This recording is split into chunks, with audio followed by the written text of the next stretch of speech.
నమస్కారం. నా పేరు రవి. నేను కరీంనగర్ జ్యోతినగర్లో ఉంటాను. కొన్ని సూచనలు, ఎందుకంటే చాలామంది సొసైటీలో ఒక మంచి చేయాలి అనే తపన చాలామందికి ఉంది. పెద్దవాళ్ళకి, ఎల్డర్స్కి, మెయిన్గా స్టూడెంట్ స్టేజ్లో కాకుండా ఎల్డర్గా వెల్ సెటిల్డ్ వాళ్ళకి చాలామందికి మన తర్వాత తరం ఏమవుతుంది అనే ఒక ఆందోళన ఒకటి, ప్లస్ మనం ఏదైనా సొసైటీకి మన తరఫున మంచి చేద్దామనే తపన ఒకటి చాలామందిలో కనబడ్డది. దాన్ని ఒక ఆర్గనైజ్డ్ వేలో తీసుకెళ్ళి అందరికీ ఉపయోగపడే విధంగా చేయాలనేదే నా ఉద్దేశము. దీనికి నేను నా గురించి చెప్తే, నేను బీటెక్ వరంగల్లో చేసిన, ఆర్ఈసీ వరంగల్లో. తర్వాత 7 years Cognizant Pune and TCS చెన్నైలో వర్క్ చేసిన. తర్వాత ఇప్పుడు బిజినెస్ చేసుకుంటున్నా. ఒక న్యూ హెల్పింగ్ హ్యాండ్స్లో గత 3 years నుండి అసోసియేట్ అయ్యి వాళ్ళ పిల్లలకు మ్యాథ్స్ క్లాసెస్, వీకెండ్స్లో మ్యాథ్స్ క్లాసెస్ తీసుకోవడం, ప్లస్ కొద్దిగా మోటివేషన్ క్లాసెస్ తీసుకోవడము. గంప వెంకట్ గారు వెంకట్ ఫౌండేషన్ బాలగోకులంలో కూడా క్లాసెస్ తీసుకున్న లాస్ట్ 2 years. ఇప్పుడు ఈ మధ్యలో కొన్ని పర్సనల్ కారణాలతో పోతలేను. అయితే మెయిన్గా మనకున్న ప్రాబ్లమ్స్ ఏంటి అంటే హెల్త్ రిలేటెడ్ ప్రాబ్లమ్స్ మల్టిపుల్ సోర్సెస్లో. మన కరీంనగర్లో ఎంతమంది ఆర్గానిక్ ఫార్మింగ్, ఎంతమంది ఫార్మర్స్ ఉన్నారు, ఎంతమంది ఆర్గానిక్ ఫార్మింగ్ చేస్తున్నారు అనేది మనం ఒకసారి ప్రశ్నించుకోవాలి. ఎందుకంటే ఆర్గానిక్ ఫార్మింగ్ లేకపోతే ఇవాళ రేపు హెల్త్ ప్రాబ్లం గురించి నేను చెప్పేది. హెల్త్ ప్రాబ్లంలో ఆర్గానిక్ ఫార్మింగ్ లేకపోతే ఎన్ని రకాల హెల్త్ ప్రాబ్లమ్స్, మెయిన్గా క్యాన్సర్తో సహా చాలా హెల్త్ ప్రాబ్లమ్స్ వస్తున్నాయి. అది హెల్త్ రిలేటెడ్ ప్రాబ్లమ్స్ ఒకటి. ఇంకొకటి వచ్చేసి ప్రాబ్లమ్స్లో మైండ్ సెట్, అండర్స్టాండింగ్. ఒక మనిషి అర్థం చేసుకోవడము, సపోర్ట్ చేయడము. అది జనరల్ ప్రోటోకాల్ అయితే నా గురించి నీకు సంబంధం లేదు, నా గురించి నీ గురించి నాకు సంబంధం లేదు, నా ఇష్టం ఉన్నట్టు నేను చేసుకుంటాను, నువ్వు ఇష్టం నువ్వు చేసుకో అనేది కామన్ మ్యాన్ స్టేట్ లెవెల్లో ఉంది. హై లెవెల్లో చాలామంది సపోర్ట్ చేస్తున్నారు. లక్షల కోట్ల ఫండ్స్ కూడా డొనేట్ చేస్తున్నారు ప్రజల కోసం, అట్లా చేస్తున్నారు. కాకపోతే అండర్స్టాండింగ్, మైండ్ సెట్, అట్లాంటి related issues, understanding, mind set related problem ఒకటి, హెల్త్ ప్రాబ్లం ఒకటి. ఈ 2 మెయిన్ ప్రాబ్లమ్స్ ఉన్నాయి. వాటిని సాల్వ్ చేయడం, స్ట్రాటజిక్గా సాల్వ్ చేయడానికి ఎట్లా అంటే, ఇప్పుడు మన దగ్గర ఒక 100 రూపాయలు ఉన్నాయి, 105 రూపాయలు ఉన్నాయి. 100 రూపాయల వస్తువు మనం కొనగలుగుతాం, కొనలేమంటే మనం కొంటలేము ఆ 100 రూపాయల వస్తువు. అట్లనే సొసైటీ పరిస్థితి కూడా. సొసైటీలో మంచి కోరుకునేవారు 120 మంది ఉన్నారు. 120 రూపాయలు స్పెండ్ చేసేందుకు రెడీగా ఉన్నారు. కానీ 100 రూపాయల వస్తువు మన సొసైటీని మంచి చేయాలంటే 100 రూపాయలు ఖర్చు అవుతాం అనుకో, 100 రూపాయలు చేయలేకపోతుంది. ఎందుకంటే కోఆర్డినేషన్ మిస్ అవుతుంది అనేది నా ఉద్దేశము. సో నేను ఇది నా ఎక్స్పీరియన్సెస్ బట్టి నేను అనలైజ్ చేసిందే, ఎవరిని క్రిటిసైజ్ చేయడానికి కాదు.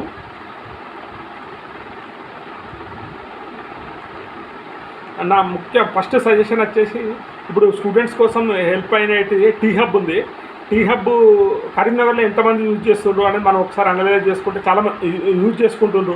నాలాంటి వాళ్ళకి ఎవరికైనా తెలియాలన్నా కానీ ఎవరో యూజ్ చేసుకుంటున్నారు. ఒక మెకానిజం లేదు, ఎంతమంది యూజ్ చేసుకుంటారు కరీంనగర్ నుండి కానీ, లేకపోతే మొత్తం టోటల్ తెలంగాణలో. అట్లాంటి వాళ్ళు ఒక జూమ్ మీటింగ్ పెట్టి దాని గురించి ఎడ్యుకేట్ చేయడం. ఎందుకంటే కోట్లు పెట్టి అక్కడ బిల్డింగ్లు కట్టి ఎంప్లాయీస్కు, ఇన్ఫ్రాస్ట్రక్చర్కు ఇదంతా ఖర్చు పెట్టి end of the day engineering స్టూడెంట్స్కి యూజ్ కాకపోతే పెద్దగా అది మంచి పద్ధతి కాదు. కాబట్టి మన స్టూడెంట్స్కి ఓపెన్గా పెట్టేసి, మన కరీంనగర్ పీపుల్కు, ఇంజనీరింగ్ స్టూడెంట్స్కు పెట్టేసి ఒక జూమ్ కాల్ పెట్టి ఎవరు మంచిగా ఇన్పుట్స్ ఇస్తే వాళ్ళు ఒక స్టార్టప్ గురించి కానీ, లేకపోతే ఉన్నది తెలుసుకున్నా పర్లేదు, అది కూడా మంచి యాక్టివిటీ.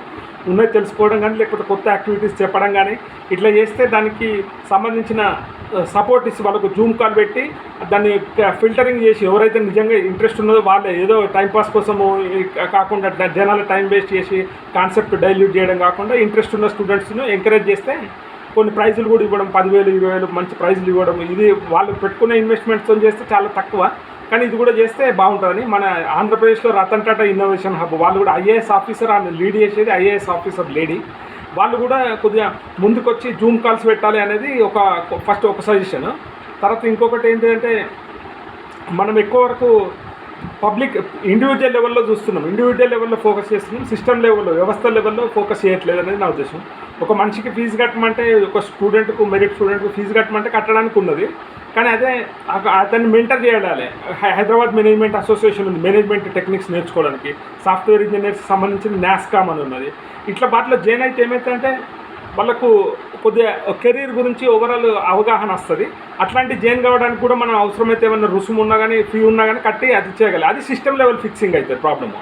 అట్లనే ఇప్పుడు ఇండివిజువల్ లెవెల్ అంటే ఒక 100 మందికి 200 మందికి జాబ్లు వస్తున్నాయంటే మనం సరే సంతోషం అంటున్నాం. ఎవరు అబ్జెక్షన్, చాలా అపోజిషన్ అనేది చాలా తక్కువ ఉంది.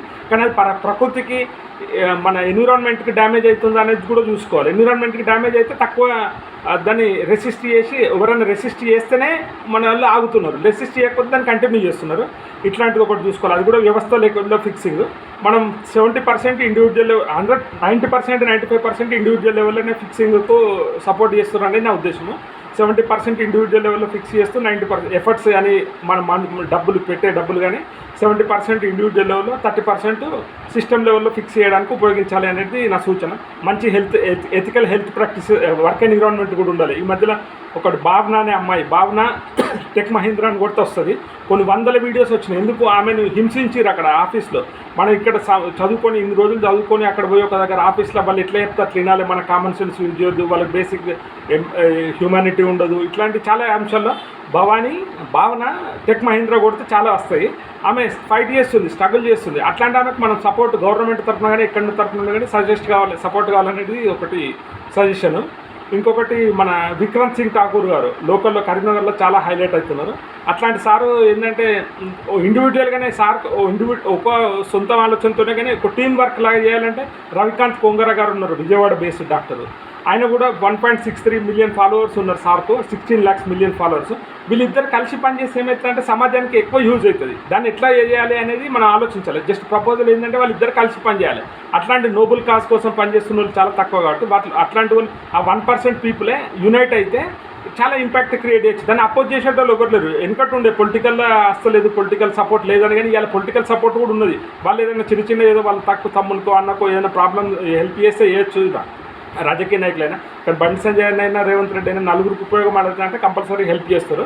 ఇట్లాంటి ఆలోచనలు నా సపోర్ట్. నేను మెయిన్గా ఈ రెండు ప్రాబ్లమ్స్, హెల్త్ ప్రాబ్లమును ఈ ప్రాబ్లము సాల్వ్ చేయడానికి నాకున్న సపోర్ట్ ఏంటంటే ఫస్ట్ మా నేను వైశ్య కమ్యూనిటీలో పెద్దలు చాలామంది మా ఓన్లీ వైశ్య కమ్యూనిటీకి హెల్ప్ చేస్తారు, ప్లస్ సొసైటీలో కూడా చాలామందికి హెల్ప్ చేస్తున్నారు చాలా విధాలుగా. అట్లా ప్లస్ రేవంత్ రెడ్డి కానీ మోడీ కానీ వినడానికి వాళ్ళు ఓపెన్గా ఉన్నారు అనేది నా నమ్మకము. ఇప్పుడు మొన్న రేవంత్ రెడ్డి ఫిన్లాండ్కును జర్మనీకి ఒక టీంను పంపించి వాళ్ళతో ఇంటరాక్ట్ అయినప్పుడు చెప్పిండు అనమాట, ఎడ్యుకేషన్కు రాబడి ఎక్కువ ఉండదు, రెవెన్యూ లాగా ఎక్కువ డబ్బులు రావు, రెవెన్యూ డిపార్ట్మెంట్ లాగా. అయినా కానీ నేను అదే ఎందుకు ఉంచుకున్నా అంటే ప్రజలకు మంచి చేయాలి, ఎడ్యుకేషన్ విలువ నాకు చాలా తెలుసు అనేది ఆయన ఉద్దేశము. కాబట్టి ఆయన ఏమన్నాడు, ఎడ్యుకేషన్ మినిస్టర్ని ఎవరినైనా మీరు సపోర్ట్ చేస్తే మీరు సజెస్ట్ చేస్తే నేను వాళ్ళకే పదవి ఇస్తా అన్నాడు. కానీ అది ఎక్కడ ఆగిందన్నట్టు ప్రజలు ఆయనకు పోయొచ్చిన వాళ్ళు ఆయనకు సపోర్ట్ ఎవరికైనా ఎడ్యుకేషన్ మినిస్టర్కి. అట్లాంటి మినిస్టర్ లేడా మరి ఉన్నాడా అది కొద్దిగా అనాలిసిస్ చేయాల్సిన అవసరం. కానీ నేనే ఎడ్యుకేషన్ మినిస్టర్ దగ్గర పెట్టుకొని మొత్తం అట్లా ఏకఛత్రపతి కాదు అన్నారు. ఇట్లాంటి అవకాశాలు మన లోకల్ లీడర్ అయినటువంటి నరేందర్ రెడ్డి గారు, ఆల్ఫోర్స్ నరేందర్ రెడ్డి గారు, వీళ్ళందరూ ఇట్లా కలిసి పనిచేస్తే మనం తప్పకుండా సొసైటీలో ఒక మంచి మార్పు తీసుకురావచ్చు అనేది నా ఉద్దేశం.